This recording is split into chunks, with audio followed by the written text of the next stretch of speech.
हाय, मी बासरी. एवढं मोठं पार्सल आलेलं पाहून तर ना मला धक्काच बसला. अरे बापरे! आपल्याकडं पण एवढं मोठं पार्सल येऊ शकतं यावर माझा विश्वासच बसत नव्हता. कारण प्रत्येक वेळेस ना छोट्या बॉक्समध्ये येणारं पार्सल आज एवढ्या मोठ्या बॅगमध्ये आलेलं. कारण पार्सल मध्ये काय आहे ते महत्त्वाचं नसून ना पार्सल किती मोठं आहे याचंच मला नवल वाटत होतं. कारण आपण ना मिडल क्लास फॅमिलीमध्ये राहणारे व्यक्ती आहेत. त्यामुळे ना आपल्याकडे म्हणजे सगळं बजेटमध्येच असतं की या महिन्यात जर जास्त खर्च केला तर आपण पुढच्या महिन्यात सांभाळून खर्च करतो. त्यामुळेच ना मला असं वाटत होतं की एवढं मोठं पार्सल म्हणजे खूपच मोठं काहीतरी असेल. आता तुम्ही म्हणसाल हे पार्सल काही तुला असं चाललेलं का? नाही, ते मला पार्सल फुकट नाही भेटलेलं, ते पार्सल मीच मागवलेलं. पण मला ना आयडिया नव्हती की ते एवढं मोठं येईल.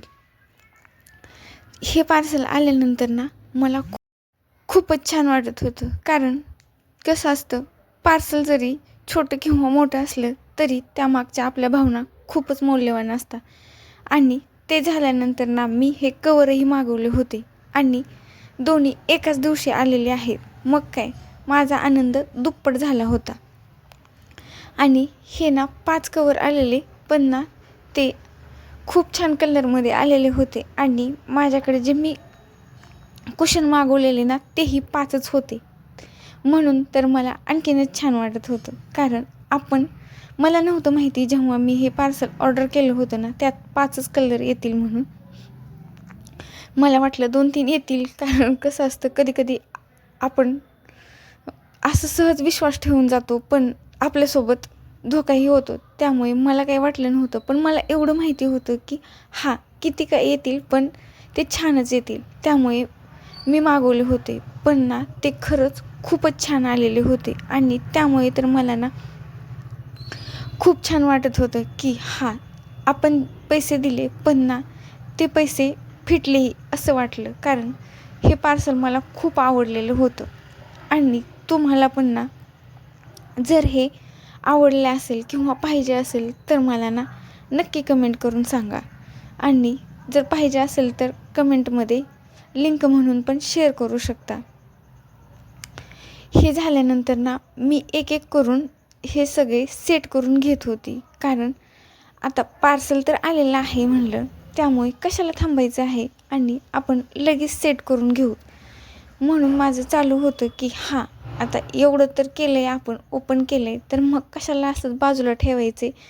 त्यामुळे ना मी लगेच सेट करून घेत होती. आणि ते झाल्यानंतर ना ते असं काहीसं दिसत होतं. आता आपले स्वप्न छोटे असतात पण ना त्यामागे आपल्याला कधी ते पूर्ण झाल्यास खूपच छान वाटतं. आणि सगळ्यांनी आपल्या छोट्या गोष्टींमध्ये आनंदही राहिला पाहिजे. कारण मोठ्या गोष्टी तर काही लगेच भेटत नाही आहेत. पण जर एखादी छोटी गोष्ट आपल्याला पाहिजे असेल आणि ती भेटली तर त्यात आनंदी व्हायला काय जाते. त्यामुळे ना छोट्या गोष्टींमध्ये पण आनंद मानला पाहिजे. आणि तेव्हाच करून आपल्याला कुठंतरी मोठी गोष्ट भेटू शकते. कारण आपण तेवढं आपल्याला स्वतःला आनंदीही ठेवलेलं असतं आणि जे पाहिजे त्यासाठी आपण तसं कष्टही घेतलेलं असतं. त्यामुळे छोट्या गोष्टीपासूनच आपल्याला एखाद दिवस मोठी गोष्ट मिळते. त्यामुळे छोट्या गोष्टीतच आनंद मानायचा. आणि कसं काय असे ना पण माझ्या ना या एका गोष्टीमुळे माझ्या हॉलचा लुक ना काहीसा असा दिसत होता. आणि त्यामुळेच तर मला आणखीनच छान वाटत होतं. कारण प्रत्येक घरातील स्त्रीला ना तिचं घर जर टापटीप असेल किंवा नीट ठेवलेलं असेल ना तर ते आपल्यालाही बघायला छान वाटतं. किंवा जर आपल्याकडे अचानक कोणी आलं आणि ते जर अस्तव्यस्त असलं तर आपल्याला वाटतं की अरे ते आपल्याकडे आले होते आणि आपली रूम तर स्वच्छच नव्हती. त्यामुळे तसं न वाटण्यासाठी ना अशा छोट्या गोष्टी आपण करायलाच पाहिजे. आणि हे सगळं झाल्यानंतर ना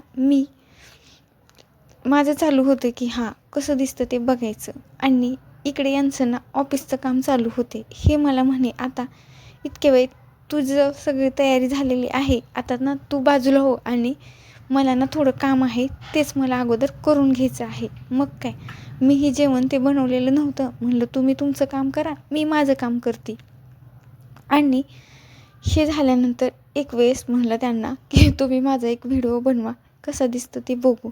आणि कसा झाला ब्लॉग नक्की सांगा. Bye bye.